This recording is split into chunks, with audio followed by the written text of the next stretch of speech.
First, I would like to give you my opinion about studying methods. People have different techniques to learn. My personal opinion is to do long duration studies. You pick your study desk, clean it properly and decide to study for about an hour or two.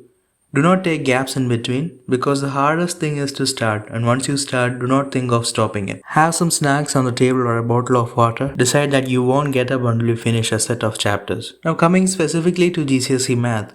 The first thing I want to say is that you need to understand the basics properly, and you will do that only when you practice. Whenever you do a problem, try to figure out multiple ways of solving it. Understanding different techniques will give you a strong root to math. I have been teaching math for a long time and I can say that I did not begin well. It was one of the toughest subjects for me, but there is a point at which you will start to understand the basics and then you will realize how easy it is. I will be providing my techniques in this channel. I have already uploaded many math related videos, but I will be uploading videos specific to GCSE math, especially to help you achieve a grade above 5. After you get a basic understanding, go on and do past year papers specific AQA and Excel or OCR. I will be solving past year question papers from different boards. Other than that, over 90% of my content will be useful for every GCSE student. I will be teaching you from very basics and I hope I could make it interesting for you. See you again.